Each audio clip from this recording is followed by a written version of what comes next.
شريك له وأشهد أن محمدا عبده ورسوله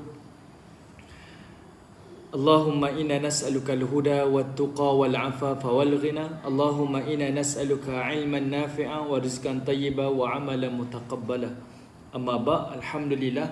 Pertamanya kita syukur pada Allah Subhanahu wa taala di atas kesempatan yang Allah izinkan kepada kita pada pagi ini untuk kita sama-sama berada dalam majlis ilmu. Nahmaduhu wa nasta'inuhu wa nastaghfiruh wa na'udzu billahi min syururi anfusina wa min sayyiati a'malina. Moga-moga yahdihillahu fala mudilla lahu wa may yudlil fala hadiya lahu. Semoga Allah Subhanahu wa taala berikan kita kesembuhan insya-Allah. Dan insya-Allah untuk hari ini kita akan sambung lagi tafsir dan tadabbur kita pada surah yang ke-49, surah yang berada di juzuk yang ke-26, iaitu surah Al-Hujurat. Tadi saya nampak ada Puan Hajah Saleha nak tanya tentang umrah ya. Ada apa ya Mas? Ada apa-apa nanti mungkin boleh hubungi saya teruslah kontak saya terus insya-Allah. Okey, baik. Okey, kita tengok pada ayat yang ketiga. InsyaAllah hari ini kita akan sambung pada ayat yang ketiga.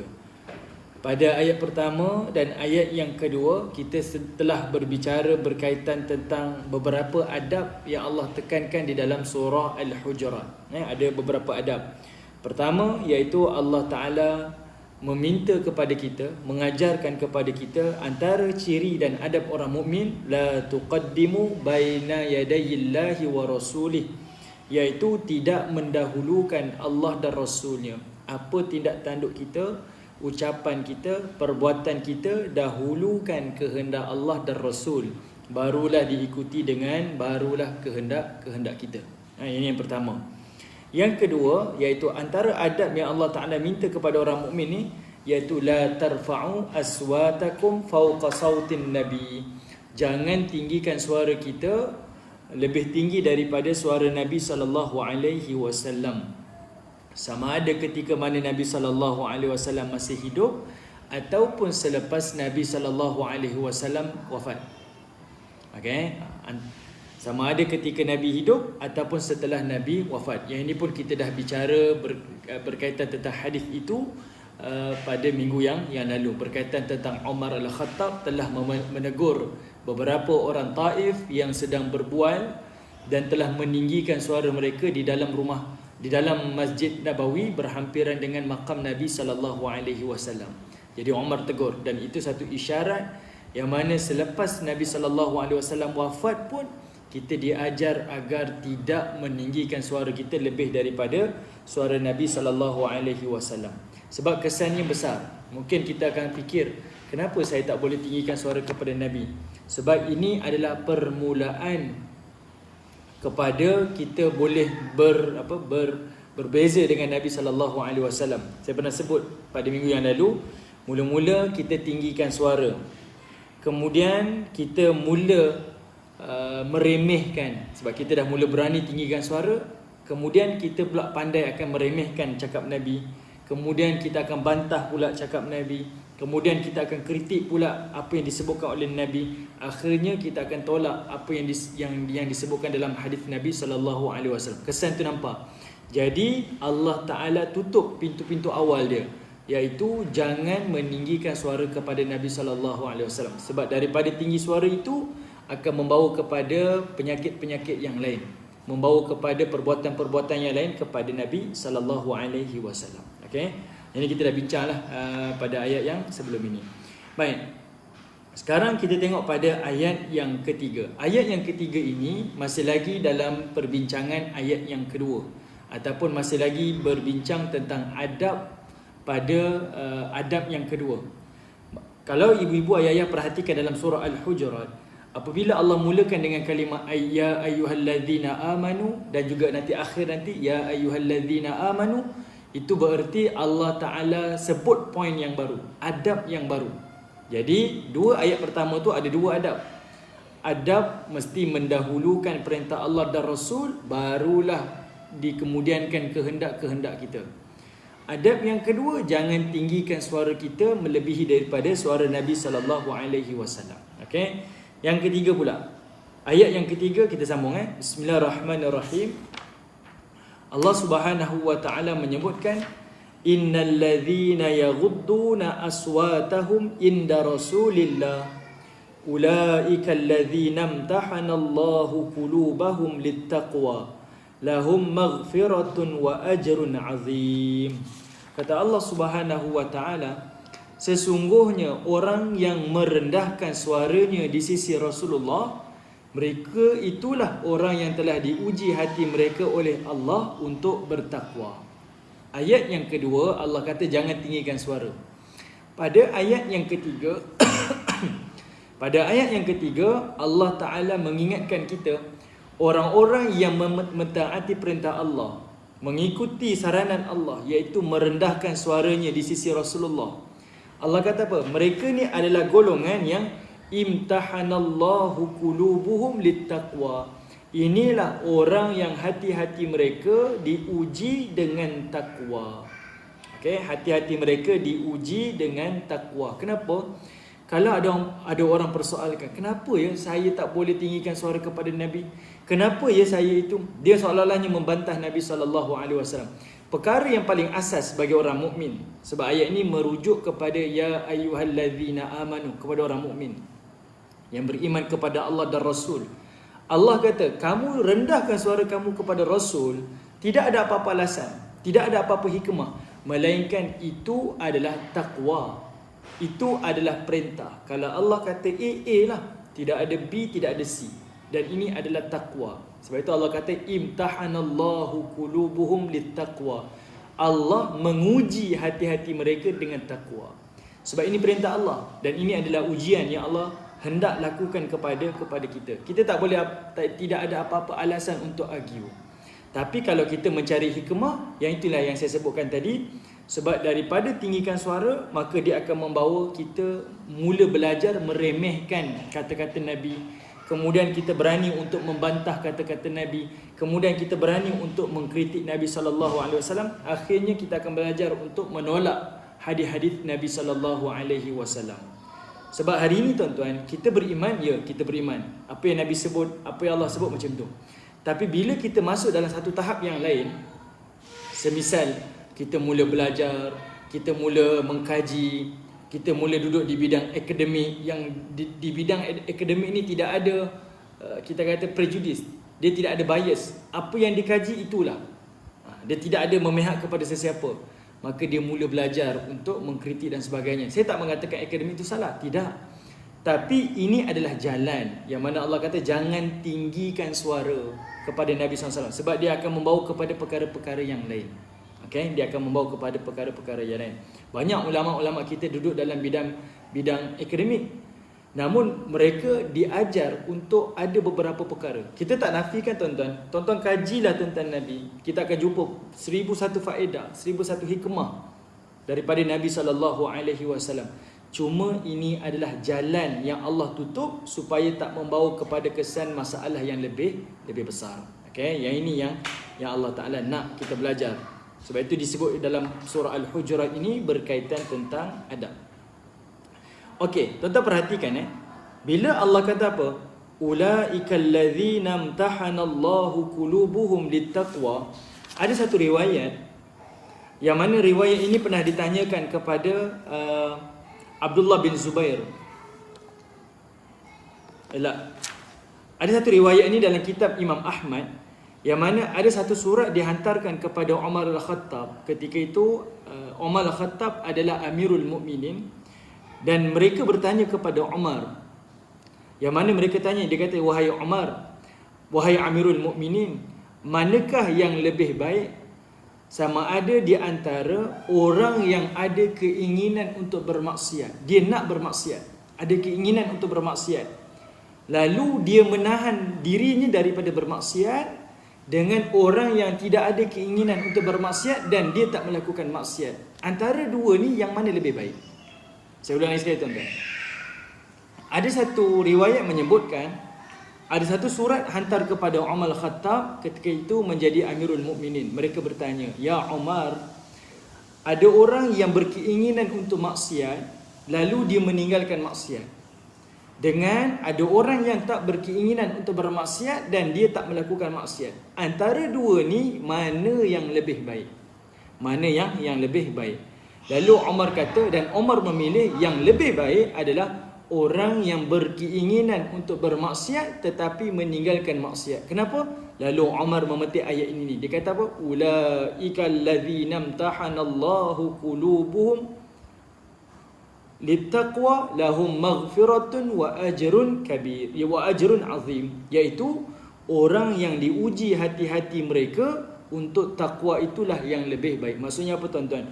Lagi banyak ujian yang Allah timpakan kepada kita, lalu kita menahan ujian tersebut, menahan keinginan kita, syahwat kita, kehendak kita, kerana mendahulukan Allah, kerana takwa kita kepada Allah, itu yang lebih baik di sisi Allah Subhanahu Wa Taala.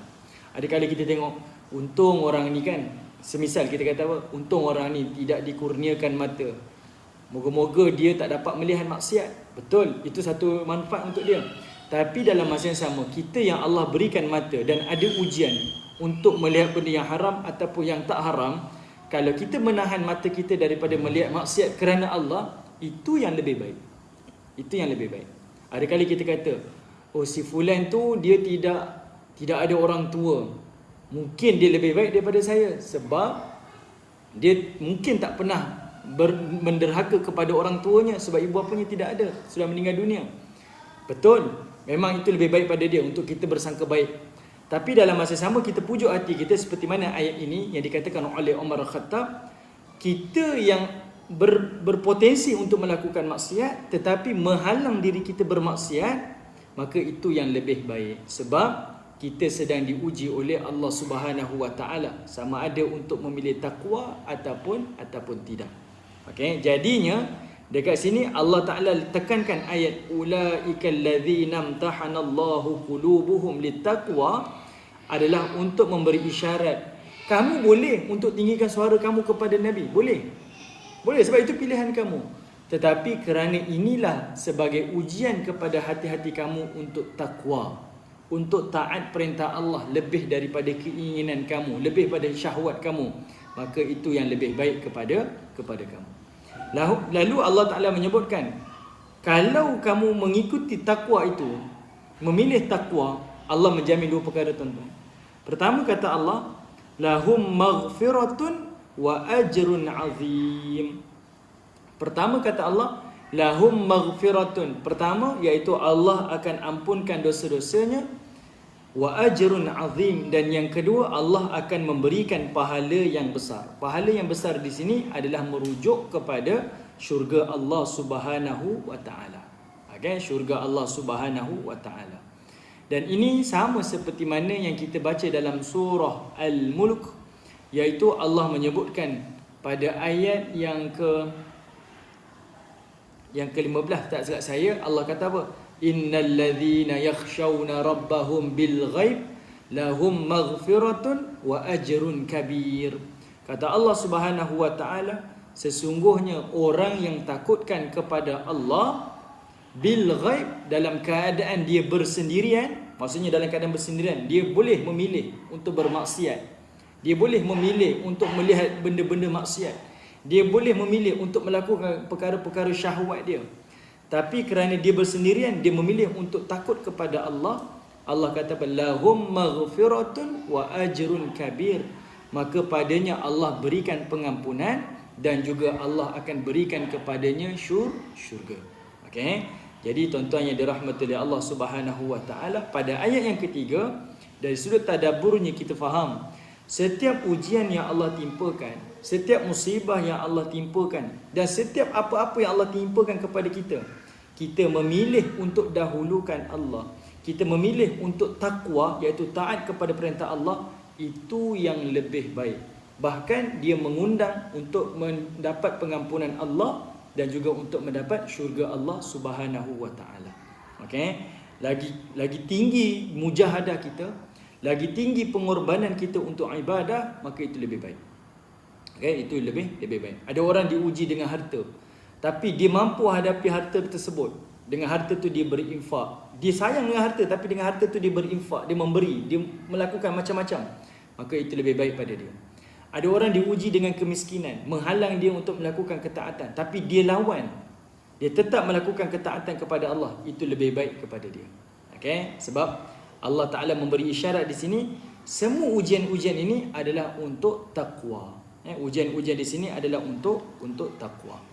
Okey, baik tuan-tuan yang dirahmati oleh Allah Subhanahu wa taala. Jadinya ayat pertama, ayat yang kedua, ayat yang ketiga ini adalah bicara berkaitan tentang Abu Bakar As-Siddiq dan juga Umar Al-Khattab. Itu dia punya asbabun nuzul dia. Okey. Abu Bakar As-Siddiq dan juga Umar Al-Khattab, yang mana mereka meninggikan suara kepada Nabi SAW kerana memilih, memberi pandangan masing-masing siapakah leader, tokoh yang layak daripada Bani Tamim yang perlu diangkat untuk menjadi ketua dalam kabilah Badui tersebut. Ini antaralah kita dah bincang dah pada minggu yang lalu. Okey, sekarang kita masuk asbabun nuzul yang baru, iaitu pada ayat yang keempat dan pada ayat yang kelima.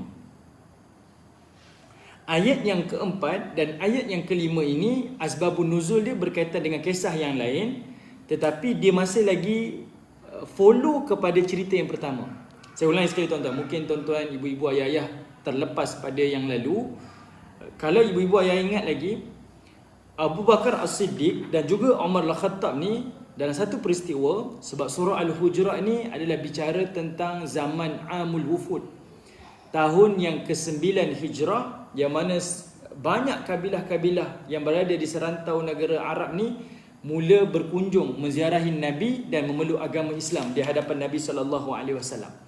Jadi nak jadi cerita, ada satu kabilah Badui ni datang jumpa Nabi, dan kabilah ini daripada Bani Tamim. Bila mereka bertemu dengan Nabi SAW untuk menerima dakwah, untuk memeluk Islam di hadapan Nabi, ketika itu adanya Umar dan adanya Abu Bakar As-Siddiq. Dan pada saat tersebut, Abu Bakar As-Siddiq mencadangkan kepada Nabi. Kata Abu Bakar, "Ya Rasulullah, di antara kabilah Bani Tamim ni, aku rasa lebih layak engkau mengangkat Qa'qa' bin Ma'bad." Ini salah seorang daripada Bani Tamim ni. Dia lebih layak untuk jadi leader, pandangan Abu Bakar As-Siddiq. Datang pandangan yang kedua pula daripada Umar. Umar kata, "Ya Rasulullah, aku rasa lebih baik engkau memilih Al-Aqra' bin Habith At-Tamimi." Seorang lagi daripada kabilah Bani Tamim juga. Dua-dua ni nampak lebih baik. Okey, salah seorang daripada ni nampak lebih baik. Cadangan daripada Abu Bakar, cadangan daripada Umar. Cumanya bila Umar memberi pandangan dia, Abu Bakar tanya pada Umar, "Ya Umar, adakah engkau nak berselisih dengan pandangan aku?" Umar kata, "Tidak, ini hanya pandangan saja." Akhirnya mereka tertinggi suara, tertinggi di hadapan Nabi tanpa sengaja, sebab masing-masing memberi pandangan masing-masing. Okey, itu cerita yang kita dah bincang pada ayat pertama, ayat kedua dan ayat ketiga. Sekarang tuan-tuan, kita bincang pada ayat keempat dan ayat yang kelima. Masih lagi berkaitan tentang tokoh yang sama, cuma bukan pada Umar dan juga bukan pada Abu Bakar, tetapi kepada tokoh Bani Tamim ini yang bernama Al-Aqra' bin Habith At-Tamimi. Abu Bakar pilih Qa'qa', Umar memilih Al-Aqra'. Dua-dua ni tokoh daripada Bani Tamim. Okey, nak jadi leader ni. Jadinya akhirnya yang dipilih menjadi leader bagi Bani Tamim adalah Al-Aqra'. Jadi Al-Aqra' ni dah dipilih. Lalu tuan-tuan, ni nak masuk ayat keempat ni. Asbabun nuzul pada ayat yang keempat, iaitu tentang Al-Aqra' daripada Bani Tamim. Bila mana Nabi SAW selesai urusan luar, maksudnya urusan negara, Nabi pulang ke rumah Nabi untuk menyelesaikan pula hak-hak keluarga Nabi. Nabi duduk di dalam hujurat, kita dah bincang dah. Ada beza di antara ghurfah dan ada beza di antara hujrah. Hujrah ni dan ghurfah ni dalam kawasan satu rumah. Cuma hujrah ni adalah kawasan dalam rumah yang tak berbumbung. Manakala kawasan ghurfah, kawasan dalam rumah yang berbumbung. Okey, ada beza. Jadi Nabi dah masuk rumah. Soalnya sekarang Nabi dah masuk rumah. Bila Nabi SAW masuk rumah, datanglah kumpulan daripada Bani Tamim ni menjerit daripada luar rumah Nabi. Ketika itu Nabi duduk di hujrah, di rumah-rumah isteri Nabi SAW. Lalu Al-Aqra' bin Habith At-Tamimi, dia kata, ya Muhammad, ya Muhammad. Dia jerit, wahai Muhammad, wahai Muhammad. Dia tak memanggil ya Nabi, ya Rasulullah. Dia tak sebut. Dia panggil nama je. Maksudnya dia tak menjaga adab lah, memanggil dengan panggilan nama secara terus. Dia tak memanggil jawatan Nabi, panggil yang lebih beradab.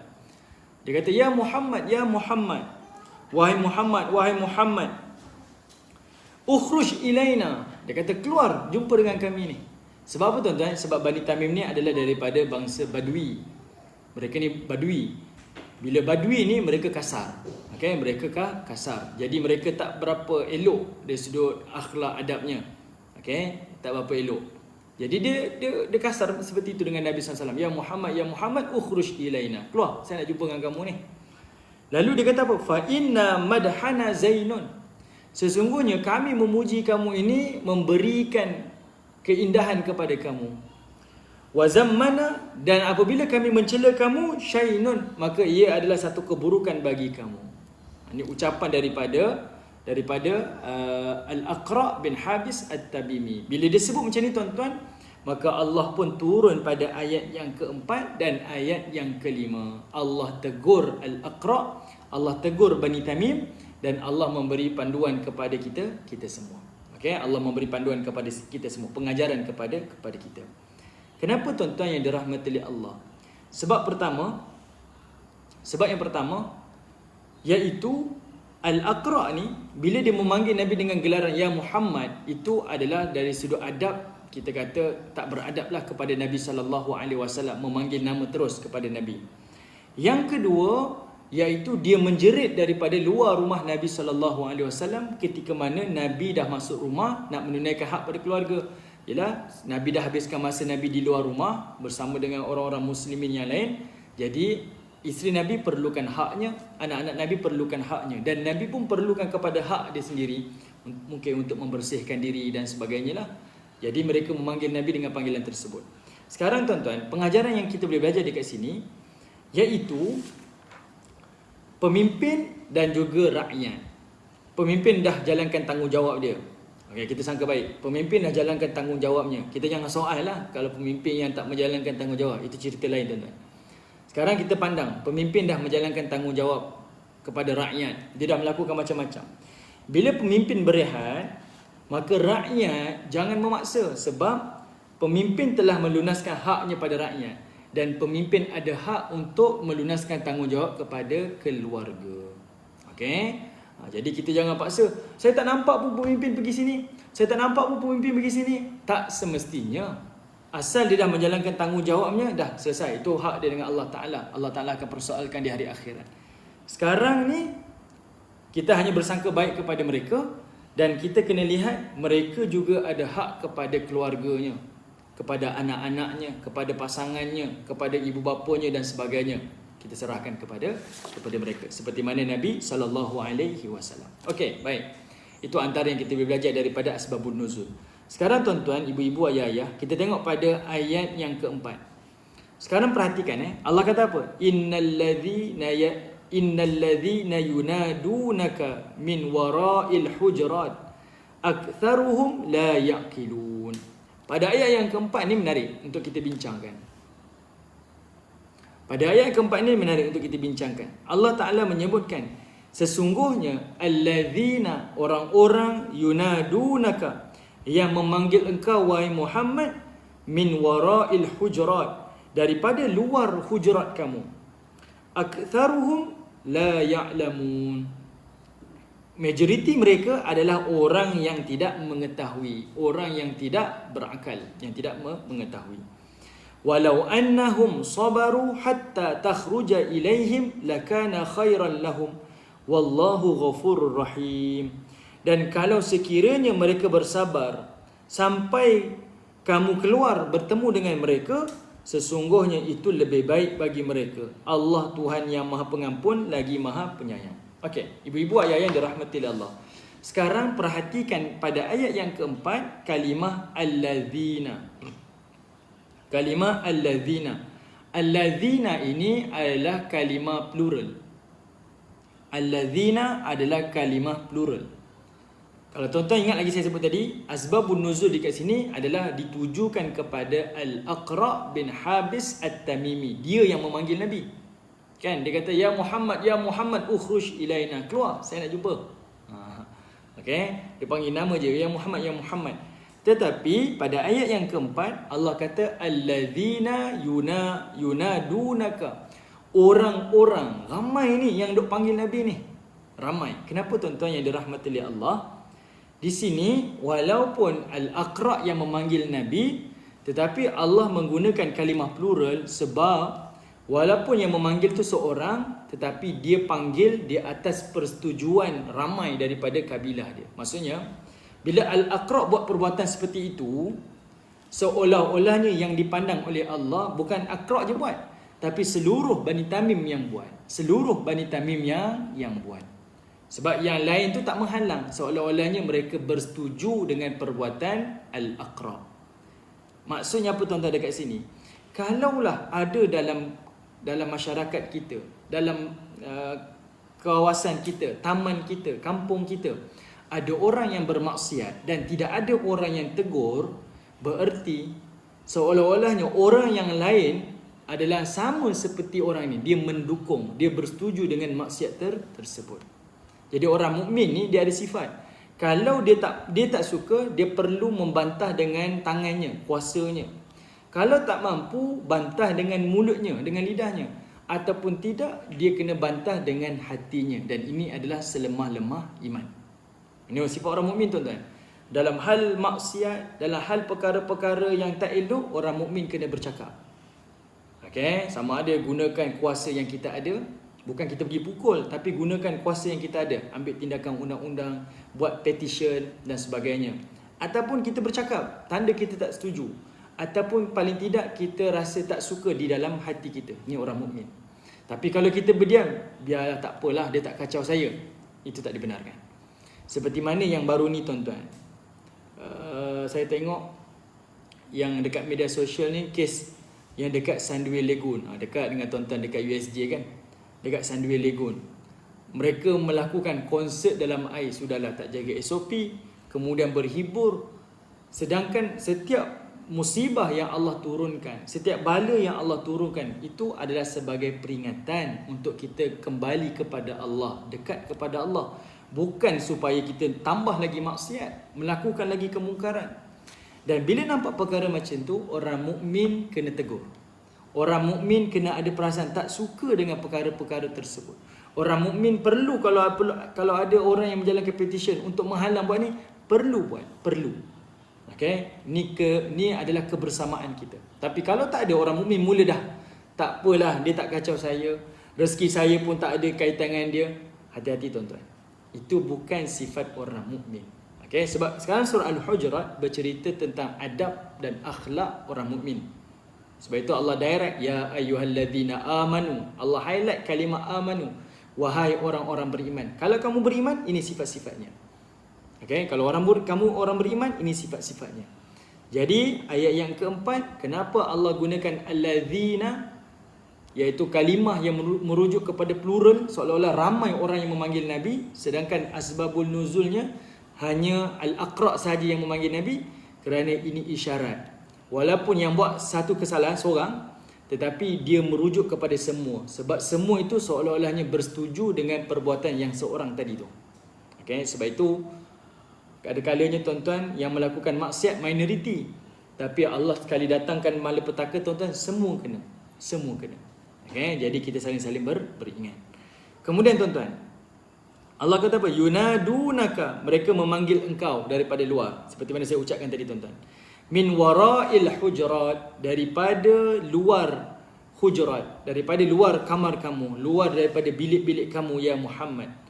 Aktharuhum, majoriti daripada mereka, la ya'kilun, adalah orang yang tidak berakal. Tuan-tuan perhatikan kalimah aktharuhum. Kalimah aktharuhum. Baik, kat sini tuan-tuan sengaja Allah Ta'ala letakkan kalimah aktharuhum ni. Allah kata apa? Majoriti daripada mereka. Majoriti daripada mereka. Artinya, walaupun Allah mulakan dengan kalimah alladzina, semua tadi, okay, yang lakukan kesalahan seorang, tapi Allah highlight semua, Tapi Allah juga menekankan di hujung ayat ini dengan kalimah aktsaruhum, majoriti mereka. Majoriti mereka la yaqilun, tak mengetahui. Artinya Allah tak pukul habis semua salah. Tak. Tapi Allah kata keseluruh majoritinya. Mungkin ada sebahagian kecil yang tak seperti itu. Dan kita pun seperti itu juga tuan-tuan. Kalau kita kata apa? Contoh bila kita nak ucapkan satu ucapan, kita ambil contoh yang Bandar Sandway tadilah, yang dekat Sandway Lagoon tu. Kita kata, orang Sandway Lagoon ni memang tak gunalah. Berani dia bermaksiat bla bla bla. Kita meletakkan seluruh, contohnya seluruh ni orang yang duduk kat Sandway Lagoon tu semua orang tak guna. Ini adalah satu kesalahan. Memang dia salah. Tapi tak boleh juga kita kata seluruh tu salah. Sebab boleh jadi yang ada dalam tu tak salah. Mungkin dia pun tak setuju, tapi dia tidak ada kuasa, dia tak boleh larang, dia tak boleh halang dan sebagainya. Nampak tuan-tuan? Nampak tak? Saya ulang sekali takut tuan-tuan terlepas. Pada kalimah allazina, iaitu merujuk kepada kita. Iaitu kita ni, kalau tengok orang bermaksiat, kita kena ada perasaan tak suka kepada maksiat. Sebab sekali bala Allah turun, semua orang kena. Sebab seorang yang bermaksiat, orang lain berdiam diri, seolah-olahnya dia pun bersetuju dengan maksiat yang dilakukan. Sebab itu Allah gunakan plural. Tapi bila kita nak tuduh orang bermaksiat, jangan tuduh seluruh. Jangan tuduh seluruh. Kita boleh kata dia memang melakukan maksiat, tapi bila kata kampung tu memang macam tu, semua orang kaki maksiat, kita salah. Sebab itu adalah satu tuduhan fitnah. Sebab itu ayat ini Allah menggunakan aktsaruhum. Allah kata majoriti. Allah tak kata kulluhum, semua mereka. Tak ada yang terkecuali. Allah kata aktsaruhum, majoriti macam tu. Tapi ada tak yang okey, yang baik, yang soleh? Ada. Sebahagian kecil ada. Okay, nampak? Sangat teliti tuan-tuan Allah mendidik kita. Sangat teliti Allah nak tarbiyah hati-hati orang mukmin. Kalau menuduh, jangan tuduh semua. Jangan memandang serong, jangan sangka buruk kepada semua orang. Jangan. Kita ada adab-adab yang ditekankan oleh Allah Subhanahu wa taala. Okey, boleh tuan-tuan yang dirahmati Allah. Okey. Baik, jap. Okey, saya tengok soalan. Saya minta maaf, saya punya kamera ni nampak sengit. Harap-harap ibu-ibu tak sengit Saya ni sengit pula. Menegur tu fardu kifayah. Okey, menegur tu fardu kifayah lah. Menegur tu fardu kifayah. Tapi kalau kita ada hak, ada kuasa dan kita bertemu, kita boleh tegur. Okey. Puan Syimah kata kami tak aware pun dengan apa yang berlaku di Sandway Lagoon. Okey, tak aware. Macam mana nak kata tuan-tuan? Sebab kita duduk dalam hal kemasyarakatan, paling tidak kita mengetahui lah. Tapi kalau kita memang tak tahu, tak ada masalah lah. Tapi kalau kita tahu, kita kena inilah sifat orang mukmin. Dia perlu ada perasaan tak suka, dia perlu ada perasaan perkara ini salah. Jangan, yang sekarang yang Allah tekankan, jangan sampai kita tak ada perasaan, tak ada rasa apa-apa pun. Biarlah, itu biasalah tu, orang berkonsert biasalah. Jangan sampai ada tahap macam tu. Yang paling tidak orang mukmin dia ada perasaan perbuatan tu salah, perbuatan tu saya tak suka. Dia perlu ada kepada perasaan tersebut. Okey. Baik. Sekarang tuan-tuan perhatikan Allah gunakan kalimah la ya'qilun. La ya'qilun. Kalimah la ya'qilun ni kalau kita tadabbur dia ada dua. Pertama, kalimah la ya'qilun tu bila Allah kata apa? Orang-orang yang memanggil kamu daripada luar rumah ni wahai Muhammad, mereka ni adalah orang yang la ya'qilun, tidak mengerti. Tahu-tahu bahasa terjemahan Dia kata la ya'qilun, orang yang tidak mengerti. Dia tak mengetahui. Di sini seolah-olahnya Allah Ta'ala masih lagi menegur, tapi tegurannya adalah teguran yang berlapik, lembut. Okay? Teguran yang berlapik, iaitu dengan cara bil hikmah. Kenapa? Sebab yang memanggil Nabi ini adalah golongan daripada Arab Badui. Okay? Mereka ni memang sifatnya, fitrahnya kasar. Okay? Fitrahnya kasar. Jadi teguran kepada mereka tu Allah menggunakan kalimah la ya'qilun. Mereka tak tahu. Mereka tak mengerti. Jadi tak ada masalah lah. Pengajaran dia adalah untuk kita. Teguran untuk mereka, tapi pengajaran untuk kita. Kalau orang Badui pun Allah tegur, Kita yang tak badui ni janganlah perangai macam badui kan. Dalam bahasa kita ni duduk dalam masyarakat yang hadarah, yang moden macam ni. Kita tahu mana yang salah, yang beradab, yang sopan santun, yang ada macam-macam lah adab tata susila ni. Sepatutnya kita lebih mengerti lagi lah. Ni cara Allah Ta'ala menegur mereka. Tetapi tuan-tuan, kalau tengok pada tadabbur yang kedua, kita tengok ayat yang Allah gunakan. Sengaja Allah menyebutkan kalimah tak mengerti ni, tak mengetahui tu dengan kalimah la ya'qilun. La ya'qilun datang daripada kalimah akal. Ain, qaf, lam. Akal. Ataupun kita kata la ya'qilun ni tidak berakal. Kenapa Allah Ta'ala menggunakan kalimah la ya'qilun, tak berakal? Di sini tuan-tuan, ibu-ibu, ayah yang dirahmati oleh Allah, Allah menunjukkan kepada kita, orang yang tak beradab, orang yang tidak berakhlak ini, dia ada kaitannya dengan akal. Okey? Orang yang tak ada adab, orang yang tidak ada akal, dia ada kaitannya dengan akal. Kalau rendah akhlak dan adabnya, rendah sebenarnya pemikiran dia. Rendah. Kalau orang tu memiliki adab yang tinggi, akhlak yang tinggi, tinggi akal dia. Kita nak tengok seseorang, tengok cara dia komen dekat media sosial. Betul tuan-tuan? Tuan-tuan tengok orang komen dekat media sosial. Cara dia komen, cara dia tegur, cara dia ni, tuan-tuan tengok bahasanya. Kalau macam ni, kita boleh baca dah. Pemikirannya secara zahir rendah. Kalau bahasanya kotor, kalau nak cakap tu mesti nak mencarut, kalau kita dah boleh baca dah. Ini pemikirannya rendah. Walaupun dia ada ilmu, sebab dia ada kaitan dia. Okey, dia antara akhlak, adab dan juga akal. Bahkan kalau kita tengok ada orang dia tak boleh kawal akhlak dia. Contoh dia marah. Okey, dia marah. Dia tak boleh kawal.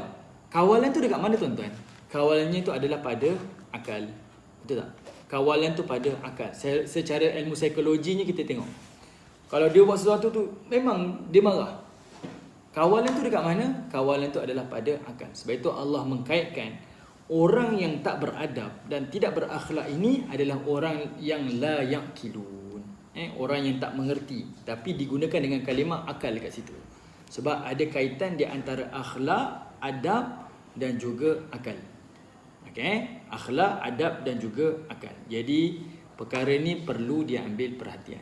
Jadi tingginya akhlak, tinggilah akal dia, tinggilah pemikiran dia. Rendah akhlak dan adabnya, rendahlah cara berfikir seseorang. Okey, baik tuan-tuan, ibu-ibu, ayah yang dirahmati oleh Allah Subhanahu wa taala. Sekarang ibu-ibu, ayah yang dirahmati oleh Allah, cuba kita tengok Kalau kita tengok tadi, Al-Aqra ni dia kata apa pada Nabi? Ya Muhammad, ya Muhammad. Dia jerit daripada luar rumah. Tinggilah suara dia. Ya Muhammad, ya Muhammad, ukhruj ilaina. Wahai Muhammad, wahai Muhammad, keluar. Saya nak jumpa ni. Kemudian dia kata apa? Fa inna madhan zainun, kata dia. Sesungguhnya kami memuji kamu itu adalah keindahan. Wa zammana, dan apabila kami menghina kamu, mencelakakan kamu, syainun, itu adalah perkara yang hina. Lalu tuan-tuan, Nabi SAW menyebutkan Dzaqallah, demikian itu adalah milik Allah Ta'ala. Okey, tuan-tuan yang dirahmati oleh Allah, dalam bab asbabun nuzul ni, yang menariknya tuan-tuan, kenapa Al-Aqra ni dia menyebutkan kalau kami puji kamu, itu adalah satu keindahan bagi kamu.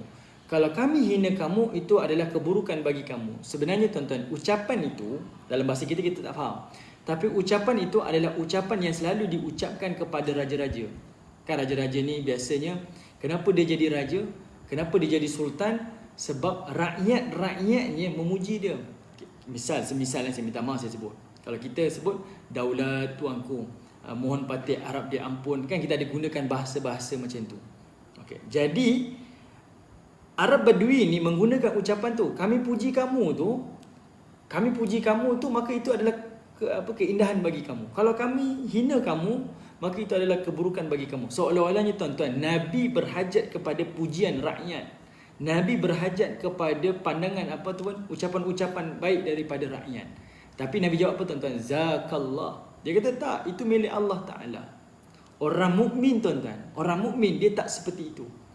Orang keji ke, orang kata ke, orang puji ke, dia tak ada kesan. Sebab dia adalah kerana Allah. Apa yang dia buat kerana Allah. Tidak ada kesan pun pada pandangan manusia. Tidak ada kesan pun kepada cercian manusia. Tak ada. Itu beza orang mukmin.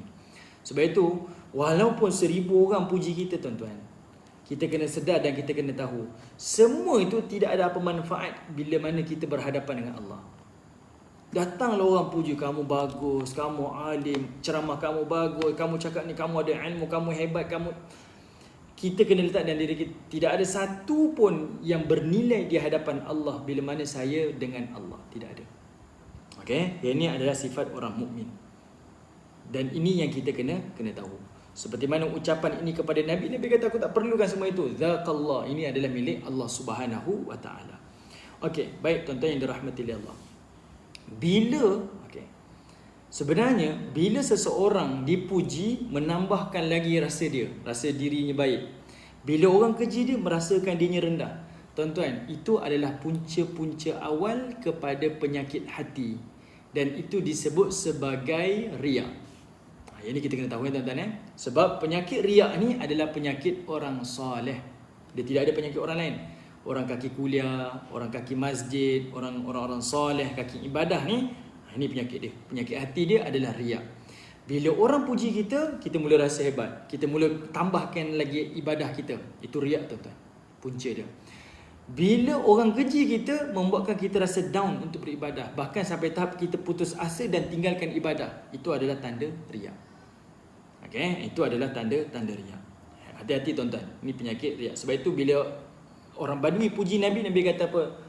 Zakallah. Ini semua milik Allah. Nabi tak nak pujian. Bahkan tuan-tuan, Nabi SAW tak suka kepada orang yang maddah. Orang yang kaki puji ni, kaki jack. Orang Melayu kata, sekarang kata kaki jack ni, do up seorang ni, Nabi tak suka tuan-tuan. Kalau tidak ada keperluan, jangan memuji. Kalau tak ada keperluan, jangan memuji. Kalau ada keperluan, ya, kamu boleh puji. Semisal macam kalau kita ada keperluan, tengok kawan kita ni down, sangat-sangat down. Kemudian kita sebut kebaikan dia, macam kita memuji dia untuk naikkan semangat. Kamu ni orang soleh.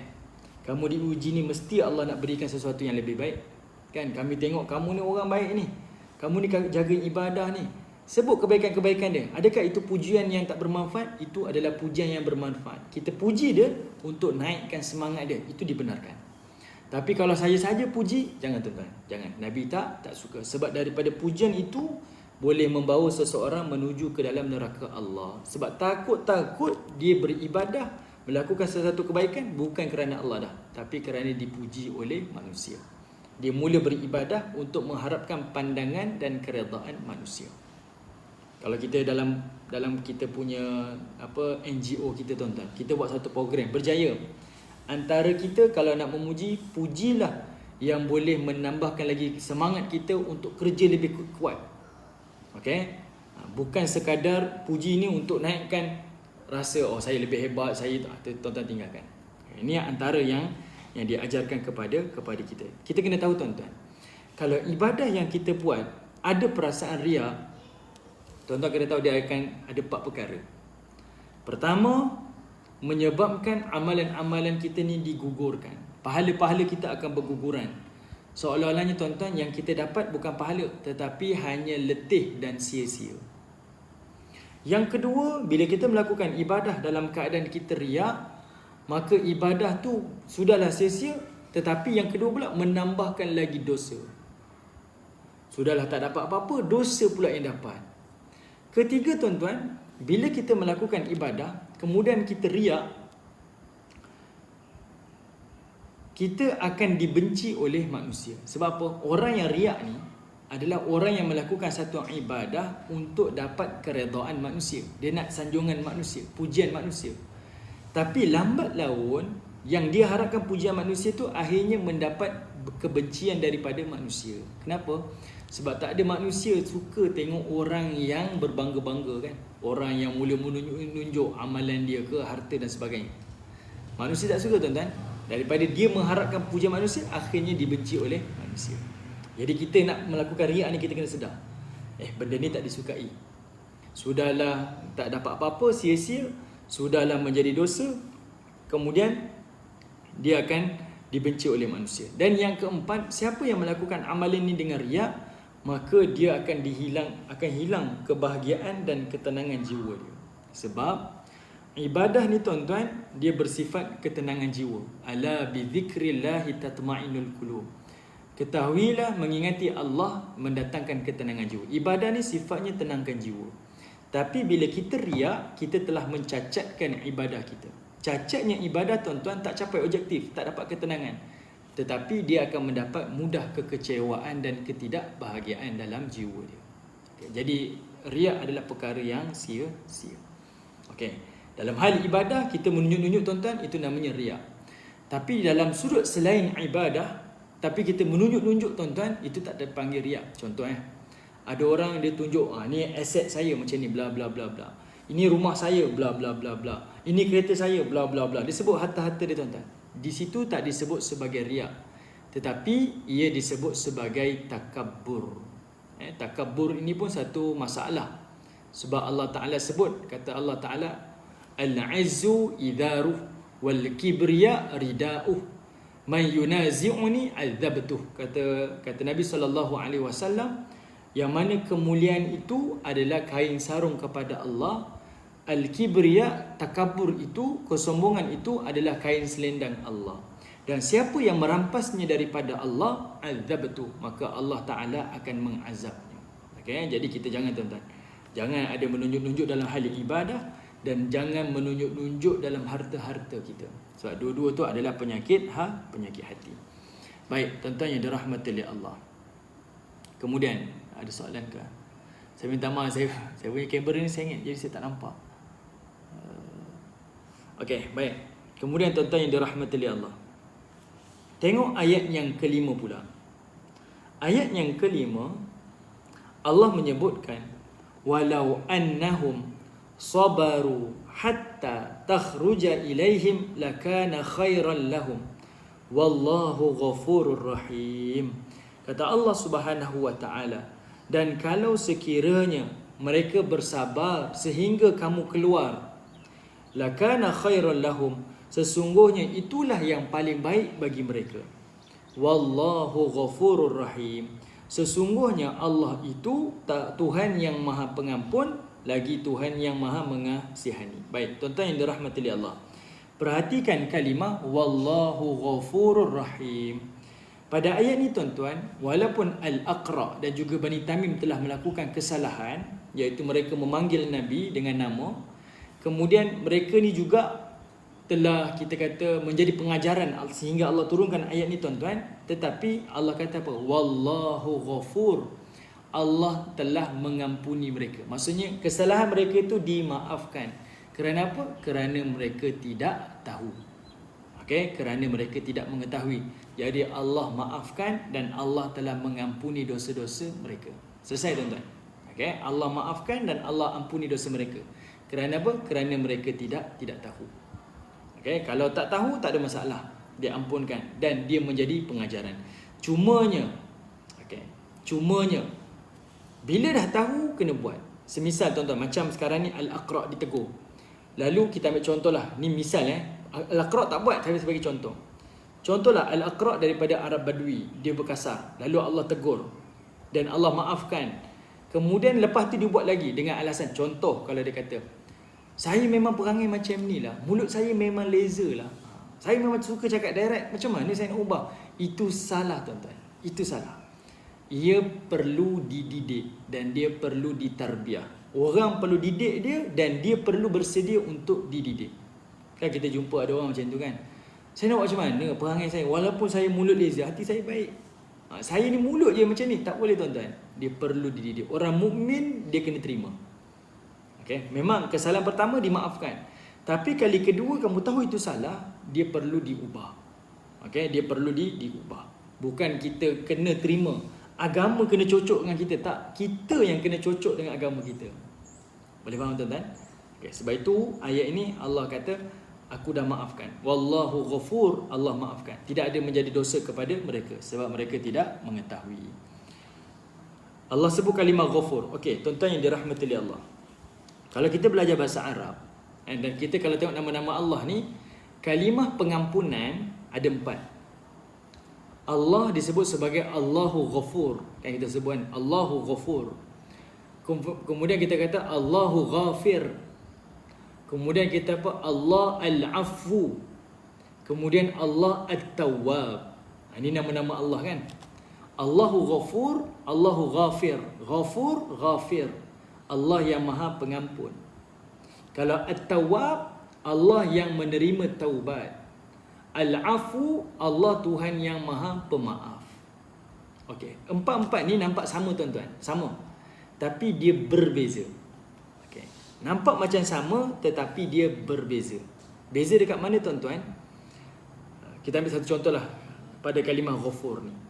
Kalau Ghafur, Maha Pengampun dekat sini tuan-tuan, pengampun dekat sini, Ghafur ni dia bermaksud Allah ampuni dosa kita dan Allah tutup aib kita. Itu namanya Ghafur. Dan ini adalah sifat Allah. Kalau Al-Afu, Allah ampun dan maafkan dosa-dosa kita. Okay? Al-Afu, Allah ampun dan Allah maafkan dosa-dosa kita. Tapi kalau Al-Ghafur ataupun Ghafir, artinya Allah ampunkan dosa kita dan Allah bagi ekstra. Allah tutup aib-aib kita. Okay, ini satu kelebihan tuan-tuan. Ada orang memang dia ampunkan kita, tapi dia cerita pada orang lain, aib kita terdedah, terbuka. Sama ada dunia ataupun akhirat. Tapi tidak kepada Allah. Allah ampunkan dosa kita, dalam masa yang sama juga Allah tutup aib kita. Sebab itu dalam bahasa Arab tuan-tuan, topi perang yang tentera-tentera Islam pakai tu, topi perang tu diistilahkan dengan kalimah mighfar. Mighfar datang daripada kalimah ghain fa ra. Ghafara tu dia jadi mighfar. Topi besi perang tu dipanggil mighfar, iaitu sebagai penutup kepala, penghalang kepala daripada terkena pedang, tombak, lembing dan sebagainya. Mighfar. Jadi kalimah ghafur, Allah ampuni dosa kita dan Allah tutup aib kita. Jadi kalau kita beristighfar, astaghfirullahalazim, astaghfirullahalazim, kita mengharapkan Allah ampunkan dosa kita dan Allah tak membuka aib kita, sama ada di dunia ataupun di hari akhirat. Ini besar Allah Subhanahu wa taala. Dan Allah juga Rahim. Kata Allah Taala, aku bukan sekadar pengampun, tapi aku juga adalah Tuhan yang Rahim. Kenapa Rahim? Sebab Allah nak bagi tahu, walaupun kamu melakukan dosa, kamu tersedar dan bertaubat, ketahuilah aku tetap masih lagi menyayangi kamu. Sebab ramai tuan-tuan, ada orang bermaksiat, melakukan dosa, dia kata saya tak layak masuk syurga Allah, saya tak layak jadi hamba Allah ni, saya rasa teruk sangat. Akhirnya dia putus asa daripada Allah. Tapi Allah kata tak, selagi mana kamu sedar dan bertaubat, selagi itulah aku masih lagi menyayangi kamu. Ini kita kena bagi tahu pada diri kita, Allah Tuhan yang mengampun dan Allah masih lagi tetap menyayangi kita walaupun kita melakukan dosa kepada Allah Subhanahu wa taala. Okey.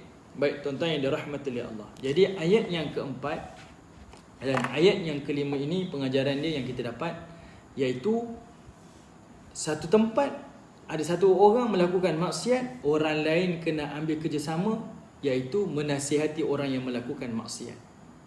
Okey. Orang lain bermaksiat, orang yang lain, orang mukmin dia kena nasihat. Sebab kalau kita tak tegur, maka kesalahan itu dikira sebagai keseluruhan orang melakukan maksiat. Dan ini berlaku juga kepada kaum Nabi Saleh. Ketika mana Salih bin Khudar telah membunuh unta Nabi Saleh, Allah kata apa? Idzim ba'atha ashqaha. Kan?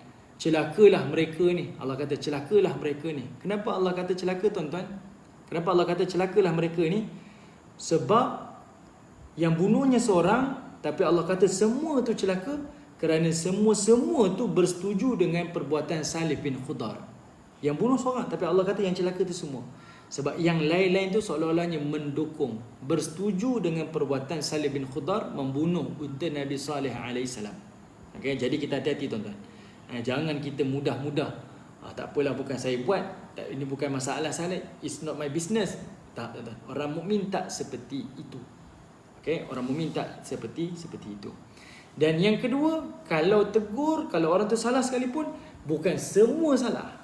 Bukan semua salah, tapi hanya sebahagian yang salah. Dan mungkin sebahagian lain adalah baik. Yang ketiga, iaitu adab yang rendah, akhlak yang rendah ni tuan-tuan adalah berkaitan juga dengan cara seseorang berfikir, dengan pemikiran seseorang. Rendah pemikirannya, rendahlah akhlaknya. Tinggi pemikirannya, tinggilah akhlaknya. Ini orang-orang mukmin tuan-tuan. Okey. Baik, dan yang keempat, Allah Tuhan yang Maha Pengampun, dalam masa sama Allah juga Tuhan yang Maha Penyayang. Ni ayat keempat, ayat yang kelima, pengajaran-pengajaran yang kita boleh belajar. Okey, baik tuan-tuan yang dirahmati oleh Allah. Sekarang kita tengok poin yang berikutnya, nasihat yang berikutnya, subtopik yang baru. Apa dia tuan-tuan? Subtopik yang baru ni setelah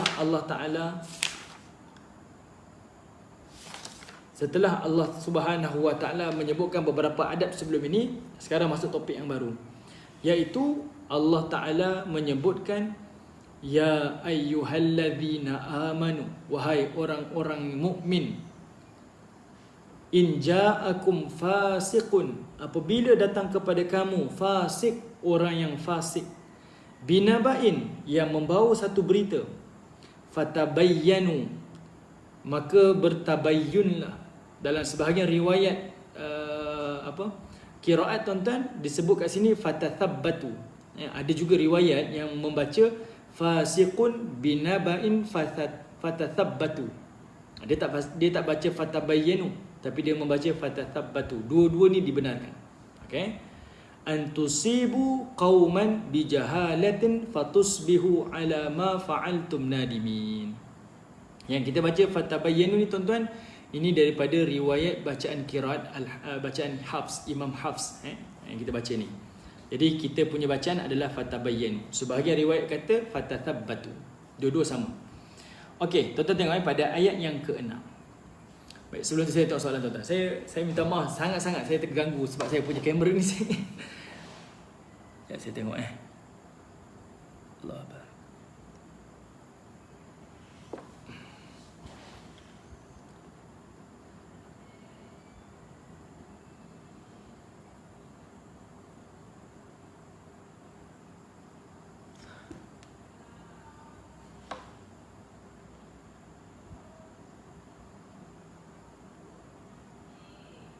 Okey, tadi Prof kata adakah orang Arab ni perangainya kasar? Saya tak boleh nak kata.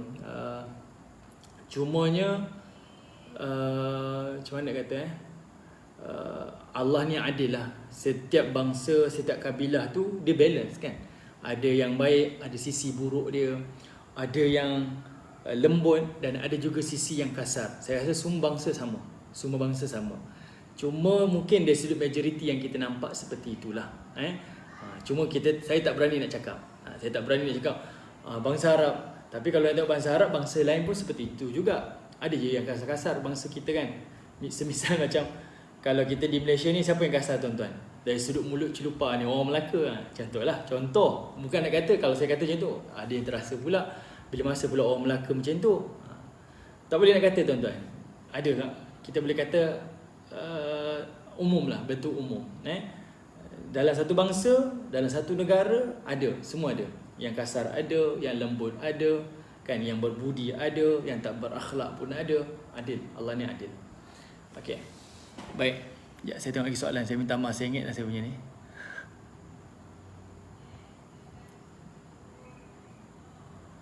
Okey, itulah mungkin ibu-ibu ayah yang menonton tu okey. Saya punya kamera yang saya ingat.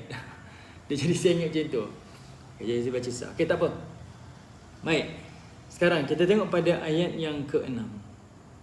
Baik, ayat yang ke-6 tuan-tuan, ibu-ibu ayah yang dirahmati oleh Allah Subhanahu Wa Taala. Baik, sebelum saya terlupa, minta maaf. Sebelum kita masuk ayat yang ke-6, tadi saya bincang pasal Bani Tamim kan. Bani Tamim bangsa yang kita kata dia ni badui yang kasar. Okey, yang kasar. Dan kita tak boleh kata mereka ni memang tak bagus lah. Tak boleh. Sebab Allah gunakan kalimat aktsaruhum, majority macam tu. Tapi ada sebahagian yang baik. Dan ini juga berdalilkan juga daripada riwayat Abu Hurairah. Abu Hurairah kata apa? Aku dengar daripada mulut Nabi sallallahu alaihi wasallam. Dan Abu Hurairah kata, sebabkan 3 perkara yang Nabi sebut, maka aku menyayangi dan mencintai Bani Tamim. Okey, Abu Hurairah kata apa? aku mencintai Bani Tamim. Setelah aku dengar Nabi ada sebut 3 perkara tentang Bani Tamim. Nak kata ada sisi baik daripada Bani Tamim, ada juga sisi yang tak baik. Dan ya, saya percaya semua ada macam tu. Bukan satu bangsa, bahkan dalam satu rumah tangga pun macam tu juga. Mungkin kita suka dengan si fulan ni, oh dia ni baiklah ni, ustaz ni tok guru ni, oh ni kita punya pemimpin kita baik. Tapi juga mungkin dalam keluarganya ada juga yang tak baik. Kita pun tahu keluarga kita macam tu juga. Jadi adil, Allah ni adil. Okey. Baik, Abu Hurairah kata apa? Aku suka Bani Tamim ni sebab 3. Walaupun ayat ni Allah tegur Bani Tamim, tapi kata Abu Hurairah, ada sisi Bani Tamim ni dan Nabi pernah sebut, dan aku suka kerana 3. Pertama, kata dia sebab Nabi pernah sebut Bani Tamim ni adalah bani yang paling kuat, yang akan kuat menghadapi Dajjal. Nabi sebut dalam hadis yang sahih ni. Kata Nabi, Bani Tamim ni adalah kabilah yang paling kuat yang akan menghadapi Dajjal nanti bila Dajjal keluar. Dan ini juga memberitahu kepada kita Bani Tamim ni akan hidup sampailah akhir zaman nanti. Okey, ini antara. Yang kedua, Nabi sebut kata Nabi SAW, sedekah yang dilakukan oleh Bani Tamim ni adalah sedekah seperti mana kaumku. Nabi pernah perhatikan sebahagian orang Bani Tamim ni melakukan infak, sedekah dia. Dan Nabi suka cara mereka berinfak. Dan kata Nabi, ini juga adalah sebahagian daripada sedekah kaumku. Nabi mengiktiraflah amalan yang dilakukan oleh Bani Tamim. Dan yang ketiga, Nabi SAW pernah memaklumkan kepada Aisyah supaya bebaskan ada seorang ghulam ni, hamba, budak-budak. Minta bebaskan hamba ni, ghulam ni. Sebab kata Nabi SAW, sebab dia ni adalah daripada Bani Tamim, datang daripada kabilah Bani Tamim. Dan Bani Tamim ni adalah daripada waris keturunan Nabi Ismail AS. Okay? Jadi 3 yang Nabi sebut tentang Bani Tamim ni menyebabkan Abu Hurairah kata aku suka Bani Tamim.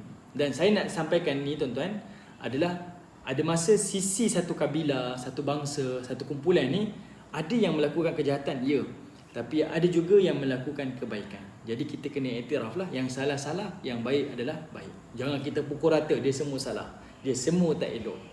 Benda ni kita tak rasa tuan-tuan, tapi bila dia ada kaitan dengan kita, misal ada anak-anak kita nak berkahwin, anak kita nak berkahwin dengan si fulan, anaknya, keluarganya, keturunannya, selalu kita akan tengok keluarga dia kan. Dan kita tengok ada yang tak baik, kita pun duk pukul rata, dia ni semua tak baik.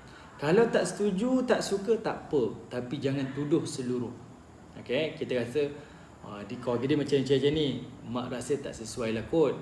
Kita bagi taklah ada sebab alasan kita, itu pilihan kita. Tapi dalam masa sama, jangan, jagalah ucapan-ucapan kita. Jangan kita kata semua perangai macam ni, ya, itu salah. Okay, ini adab kita dengan sesama manusia.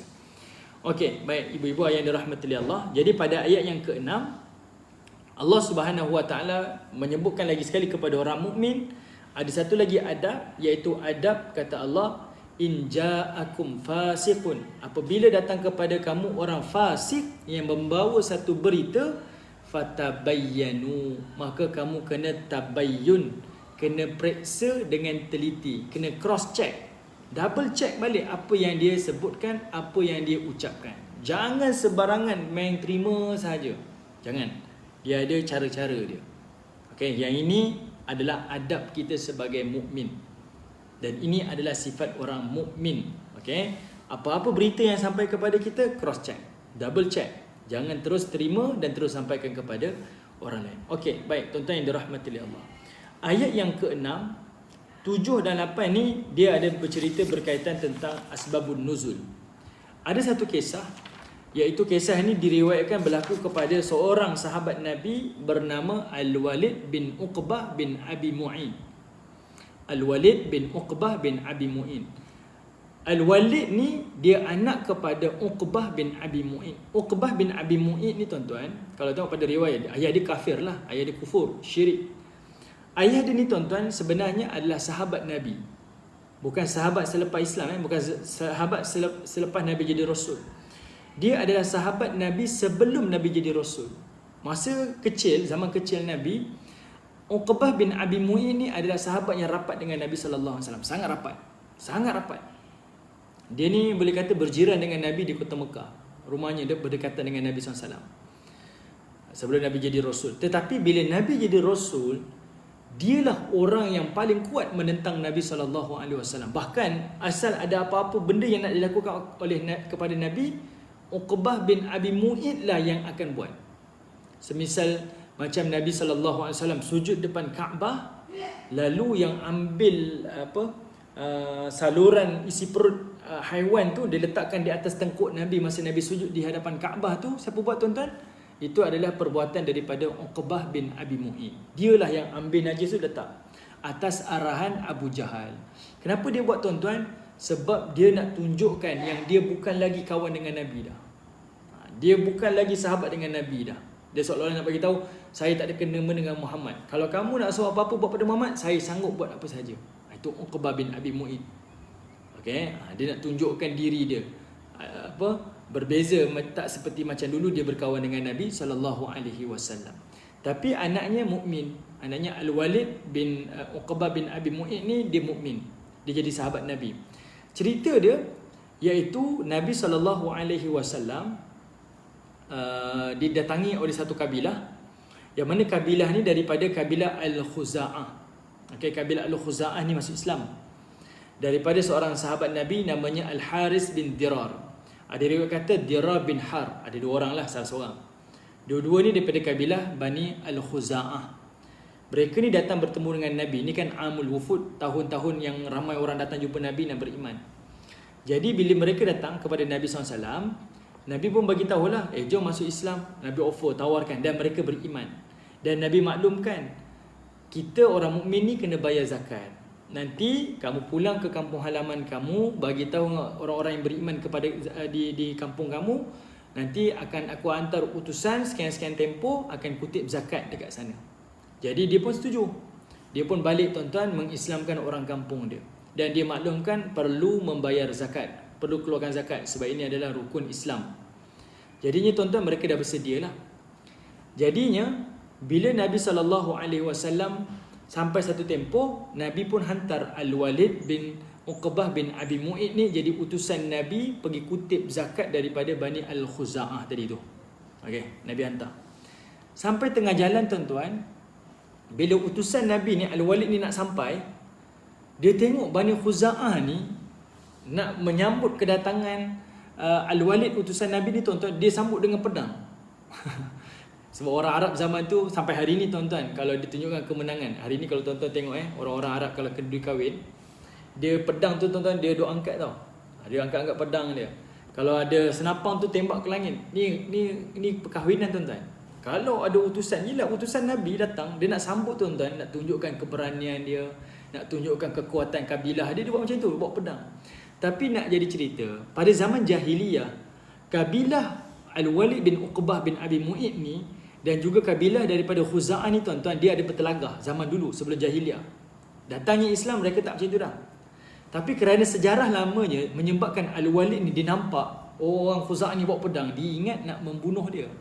Dia ingat orang Khuza'ah ni nak mengancam bunuh pada dia. Akhirnya dia takut dan dia patah balik.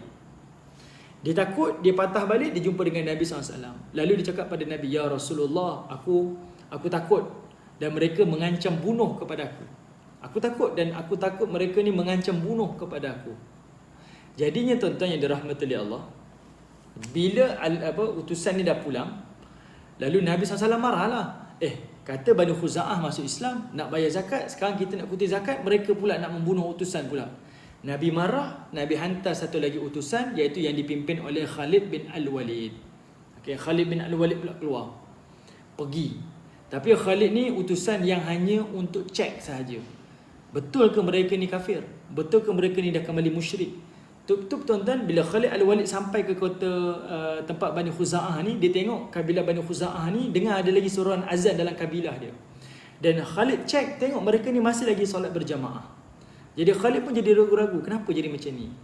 Dalam masa yang sama pula, Bani Al-Khuza'ah ni on the way pula ke Madinah, bertemu dengan Nabi SAW, nak bagi tahu pada Nabi, "Ya Rasulullah, kenapa ya utusan kamu tak datang-datang untuk dapat untuk ambil zakat daripada kami? Sedangkan kami menantikan mereka, jadi kami takutlah Allah dan Rasulnya sedang memurkai kami," dia kata. Ni. Lalu bila cek-cek tuan-tuan, rupa-rupanya Si Al-Walid bin Mughirah ni kisahnya iaitu dia takut dengan daripada Bani Khuza'ah tadi tu yang sambut dengan pedang-pedang dan sebagainya. Jadi dia takut, dia patah balik. Lalu Allah Ta'ala turunlah surah ini. Okey, lalu Allah Ta'ala turunlah surah ini. Okey, Bani Khuza'ah ni kalau dalam riwayat kata dia ni daripada Bani Al-Mustalik. Bani Al-Mustalik. Okey, baik tuan-tuan yang dirahmati oleh Allah Subhanahu wa Ta'ala. Sekarang ni tuan-tuan yang dirahmati oleh Allah. Kat sini tuan-tuan ada beberapa perkara yang diperselisihkan, ada beza khilaf. Kita tengok tadi tuan-tuan Nabi hantar Al-Walid bin Al-Walid bin Uqbah bin Abi Mu'in. Seolah-olahnya dia ni lah yang fasik. Sebab Allah highlight kan, Allah kata apa? In ja'akum fasiqun. Apabila datang kepada kamu orang fasik. Maksudnya kan Al-Walid ni patah jumpa Nabi, dia kata apa? Orang-orang daripada Bani Mustalik ni nak bunuh dia. Kan? Seolah-olahnya dia fasik. Tapi tuan-tuan, di sini ada beza. Yang mana Al-Walid bin Uqbah ni, dia pada zaman Amirul Mukminin Osman bin Affan, Osman telah memilih Al-Walid ni menjadi gubernur. Yang mana dia dilantik menjadi gubernur pada zaman Osman di Kufah. Jadi para ulama kita mempertahankan Al-Walid ni setelah Syiah menuduh. Dia kata macam mana Osman? Syiah tak suka Osman tuan-tuan. Selain dia tak suka Abu Bakar dengan Omar, Osman ni dipantang juga. Banyak tuduhan-tuduhan jahat kepada Osman. Dia kata kenapa Osman memilih orang fasik yang Allah kata dia ni fasik mengangkat menjadi gubernur dekat Kufah? Kenapa? Dia kata kenapa Osman melakukan perkara itu? Kat sini tuan-tuan para ulama kita mempertahankan Al-Walid bin Uqbah ni. Dia kata apa? Yang Allah kata fasik dekat sini bukan kepada Al-Walid bin Uqbah. Bukan. Sebab Al-Walid bin Uqbah ni adalah orang yang ada sejarah lama masa jahiliah tu antara kabilah dia dengan kabilah Bani Al-Mustalik. Ada isu. Jadi dia tengok macam tu dia takut. Macam kita lah tuan-tuan. Kita tak biasa. Kita jumpa dengan satu orang ni dekat satu rumah. Kita pergi datang berziarah berkunjung. Tiba-tiba ayah kepada si fulan ni pegang parang. Tuan-tuan, takkan kita nak serah diri kan? Mestilah kita pun takut, kita patahlah balik. Apatah lagi sebelum tu ada sejarah. Mungkin kita pernah bertelingkah ke, bersisih faham ke, bergaduh dan sebagainya kan. Jadi kita jadi takut, kita patah balik. Jadi para ulama kita kata kalimah fasik dekat sini adalah bukan merujuk kepada Al-Walid bin Uqbah, tapi adalah merujuk kepada orang yang menyampaikan berita kepada Al-Walid tu. Masa Al-Walid nak sampai, dia nampak ada Bani Mustalik ni pegang pedang menyambut kedatangan dia tu. Ada orang datang kepada dia, wahai Walid baliklah. Orang tu nak membunuh kamu. Orang yang sampaikan berita kepada Al-Walid itulah yang digelar sebagai fasik. Okey, orang tu majhul tuan-tuan, tak diketahui. Okey, tapi riwayat ada sebut. Jadi dia itulah dia gelar sebagai fasik. Orang itulah yang kamu kena cross check, bukan kepada Al-Walid. Yang kedua, kalau Al-Walid ni fasik, takkanlah Nabi memilih dia, melantik dia menjadi utusan Nabi untuk kutip zakat dekat Bani Mustalik. Sudah tentu tidak. Itu yang kedua. Dan yang ketiga iaitu dia telah menjadi gubernur pada zaman Osman bin Affan. Jadi sahabat-sahabat Nabi lebih mengetahui dan mengenali mereka. Jadi sudah tentu dia sangat-sangat dipercayai. Okey. Baik tuan-tuan yang dirahmati oleh Allah. Okey, sekarang itu dari sudut asbabun nuzul. Sekarang tuan-tuan pada ayat ke-6 tuan-tuan perhatikan Allah menyebutkan kalimah fasiqun dan juga kalimah naba'in. Dua kalimah ni Allah sebut dalam bentuk yang nakirah, yang umum. Okey, tak sebut secara jelas. Allah sebut dengan kata nama umum Kalimah fasiqun tidak ada kalimah alif lam yang menunjukkan makrifah, tak, umum. Maksudnya siapa-siapa datang kepada kita, siapa-siapa datang kepada kita, jangan terima percaya bulat-bulat, jangan. Okey, siapa-siapa datang, boleh jadi dia membawa kata dusta, boleh jadi dia membawa berita yang mengelirukan, boleh jadi juga dia membawa berita yang tidak pasti. Jangan. Okay, yang ini kita punya kepercayaan kita tuan-tuan. Ini adab kita dalam sesama manusia ni. Fasiqun. Sebab itu Allah gunakan kata nama umum. Yang kedua, Allah menggunakan kalimah naba'in, binaba'in. Naba' dekat situ berita. Okay, berita. Naba' ni berita berita besar lah. Dan okey, sebelum tu tuan-tuan, kalau kita baca bahasa Arab, naba' ni bermaksud berita besar. Kalau khabar, berita juga, tapi berita kecil. Sebab itu ada surah namanya surah An-Naba. Dan Nabi pula dikenali sebagai An-Nabi. Kan? Nabi digelar sebagai An-Nabi. Okay? An-Nabi.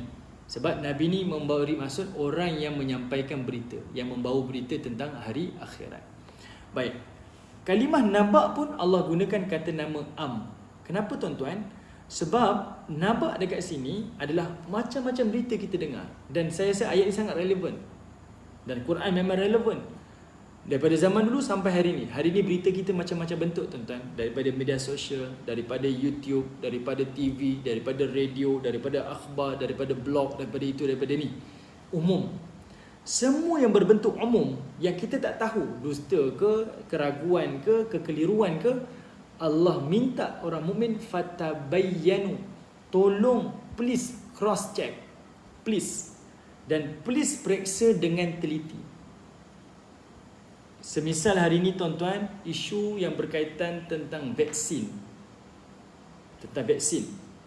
Okey, sebelum kita cerita pasal vaksin, nak akhir kat sini tuan-tuan. Okey, antara adab. Contoh saya nak bagi contoh. Contohlah. Orang mukmin sampai satu berita. Kita ada 3 benda tuan-tuan. Kita kena tengok Pertama, ada golongan kadzib, pendusta. Kedua, ada golongan fasik. Ketiga, ada golongan thiqah. Ada golongan pembohong. Ada golongan fasik yang melakukan dosa, kita tak tahu. Dan ada golongan yang thiqah, yang dipercayai. Kalau datang golongan thiqah, orang yang kita percayai, dia memang terkenal dengan kesolehan dia, dipercayai ucapan-ucapannya berdalil. Memang kita tahu orang ni soleh. Dia mesti diterima. Tolong, dia mesti diterima. Ini orang mukmin Sebab apa? Kalimah fasiqun bidabain fatabayyanu ni tuan-tuan. Bila datang orang fasik, Allah kata tabayyun. Jadi kat sini ada mafhum mukhalafah, dia ada vice versa. Ada kata berlawanan. Artinya, kalau orang fasik datang kamu kena cek, orang siqah datang kamu kena terima. Itu dia punya kata berlawanan. Dalam ilmu disebut mafhum mukhalafah. Benda tu maksud yang kita boleh faham. Kalau orang fasik datang kamu kena cek. Kalau orang yang siqah, yang kamu percaya, dipercayai ilmunya, kejujurannya, kesalehannya, maka kamu kena terima. Kalau orang siqah datang, terima tuan-tuan. Ilmu agama dan berita-berita yang lain. Kalau orang fasik datang, tabayyun, cek dulu. Tapi kalau pendusta datang, pembohong datang, maka kamu kena tolak. Yang pembohong ni macam kita semak tuan-tuan, iaitu orang yang terkenal dengan sifat berbohong berulang-ulang. Saya minta maaf sebut. Selalu berlaku kepada ahli politik dan orang yang semisal dengan mereka. Okay, yang kita tahu banyak kali berbohong ni, banyak kali. Orang mukmin kalau macam ni, tolak. Okay. Kalau fasik, maka kena cek. Baik, sekarang kita bincang. Contoh saya bagi situasi. Vaksin. Ataupun cerita alamat tentang akhir zaman. Sampai macam-macam berita daripada kita tuan-tuan. Melalui YouTube, melalui Facebook, melalui media ini, media ini. Ini semuanya digelar sebagai fasik. Sebab apa? Semuanya adalah umum. Dan kita tak tahu dia siqah. Sebab itu kita tak pasti tuan-tuan, siapa yang tulis artikel ni, siapa, kita tak kenal pun. Siapa yang menyampaikan dalam YouTube ni, kita tak kenal pun, tak diketahui. Dia duduk di darjat fasik. Itu. Sebab dia mungkin boleh dusta, dia boleh mengelirukan, dia boleh juga tak pasti beritanya. Betul? Tak boleh faham maksud saya kan? Ini semua berita-berita yang umum. Jadi kita kena tabayyun. Nak tabayyun dia kena ada alat-alat dia, tools dia mesti ada untuk kita tabayyun ni. Tapi kalau kita tabayyun, kita kata saya dah buat pemerhatian, saya dah buat kajian, saya dah dapat kesimpulan bla bla bla. Mana rujukan kamu? Mana alat-alat tabayyun kamu? Alat tabayyun saya gunakan ni, berita daripada sekian-sekian website, sekian-sekian blog, daripada beberapa berita daripada YouTube. Ini semua tak diterima tuan-tuan. Kita duk tuduh yang ni salah ni, vaksin ni bla bla bla. Kenapa? Ni saya bagi link ni. Link ni pun adalah fasik. Sebab tak diketahui tuan-tuan, tak diketahui. Tuan-tuan boleh faham maksud saya tak? Tak apa tuan-tuan, jangan risau. Nanti saya akan ulang nanti insya-Allah minggu hadapan kalau saya datang PMP nanti, kita akan tulis di whiteboard, saya akan explain lagi sekali secara detail. Okey, cuma sekarang ni berita melalui live macam ni saya pun agak terganggu, susah lah untuk menyampaikan. So kamera pun sengit, tak apalah tuan-tuan. Cuma saya nak bagi tahu kita setiap berita yang sampai kepada kita perlu disemak, perlu dipastikan secara teliti faktanya, kebenarannya mesti, baru kita boleh sampaikan. Dalam semua berita yang kita sampaikan, tuan-tuan, apatah lagi dalam hal sekarang ni berkaitan tentang politik kan, berkaitan tentang vaksin, macam-macam. Kita kata saya dah check dah, saya berpegang dengan ni, bla bla bla bla.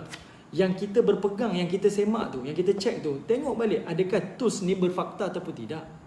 Kalau masih lagi berlegar, kamu tak puas hati dengan rujukan daripada YouTube ini, tapi saya ambil daripada YouTube ini, saya tak puas hati dengan kata-kata ni, link ni, tapi saya ambil daripada link ni, sama juga tuan-tuan, sama. Kita jangan sibuk dengan benda yang bukan kepakaran kita, tapi kita perlu sibuk dengan hal-hal yang memberi manfaat kepada kita. Sibuklah dengan amal soleh, sibuklah dengan perkara-perkara yang faedah, perkara-perkara yang membawa kita kepada Allah, mengaji, baca kitab, pergi majlis ilmu, sibuk dengan itu. Yang itu adalah di bawah bidang kita, dan itu yang akan dipersoalkan kepada kita di hari akhirat. Sebab hari ini tuan-tuan, kita berada di zaman yang kita sibuk dengan hal-hal yang tak ada kaitan dengan kita. Yang benda yang utama kita tinggalkan, benda yang tak utama kita sibuk. Itu kita duduk di zaman tu tuan-tuan. Jadi orang mukmin datang satu berita, fatabayyanu. Okey, fatabayyanu. Nanti insya-Allah tuan-tuan akan datang, nanti saya akan terangkan lagi sekali apa alat-alat untuk tabayyun. Macam mana kita nak tabayyun? Apa alat-alat dia? Macam mana kita nak tapis berita ni? Macam mana kita nak percaya dan sebagainya. Insya-Allah nanti kita akan terang pada akan datang. Kita berhenti pada ayat ke-6 ni tuan-tuan. Saya sekadar habiskan untuk bacaan ini. Kata Allah Ta'ala, antusibu qauman bijahalatin fatusbihu ala ma fa'altum nadimin. Kata Allah Ta'ala, agar kamu tidak ditimpa satu musibah kepada satu kaum bijahalatin, kerana kejahilan kamu, fatusbihu ala ma fa'altum nadimin, yang akan menyebabkan kamu akan sesal di atas perbuatan kamu itu. Okay, kita akan menyesal. Nadimin, Allah dah sebut kalimah nadimin, kita akan menyesal. Sama ada daripada ucapan kita, sama ada dari sudut perbuatan kita, sama ada di dunia ataupun di hari akhirat. Misal yang paling contoh, yang paling mudah, tuan-tuan tengok dalam kes di UPNM. Kenapa budak ni dibunuh tuan-tuan? Disereka sampai 90 bekas sereka pada tubuh, diuapkan sereka tu kan, sampai melecur 90% pada tubuh dia. Hanya muka sahaja yang tak disereka sampai dia mati tuan-tuan. Sebab apa? Sebab dia tak check. Dia bagi tahu pada ayah antara diorang ni, ayahnya dikatakan ayahnya ni ada ilmu ilmu makrifat, macam bomoh-bomoh lah. Dia cek-cek, dia kata si fulan inilah, Zulfarhan ini telah mencuri laptop anak dia. Maka mereka ambil keputusan belasah anak ni sampai mati. Nampak tuan-tuan? Nadimin, menyesal. Anak kepada mangsa menyesal, anak kepada pembuli pun menyesal. Sebab itu benda-benda ni perlu dia ambil kita kata keutamaan. Perlu cek sebaik-baik mungkin supaya tidak mendatangkan kesan buruk dan tidak akan menimbulkan penyesalan. Di dunia kita menyesal tuan-tuan dengan keadaan macam tu, akhirat lagi menyesal. Sebab semuanya akan dipertanggungjawabkan oleh Allah Subhanahu Wa Taala di hari akhirat. Okey? Baik, insya-Allah yang dirahmati oleh Allah Subhanahu Wa Taala, saya berhenti pada ayat yang ke-6. Saya minta maaf tuan-tuan, tak berapa segar sangat. Suara saya pun tak apa, saya separate di sini, tak apa. InsyaAllah nanti pada kesempatan yang akan datang, nanti saya akan ulang sedikit.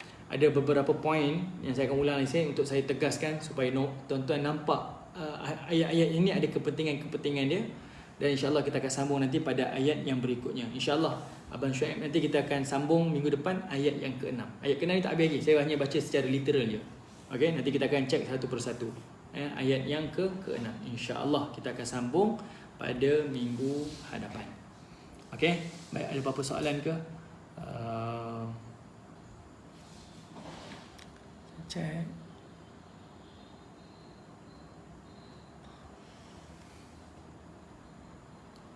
Okey, Puan Syima kata tabayun itu selidik mesej atau penyampai mesej atau kedua-duanya sekali. Okey, baik.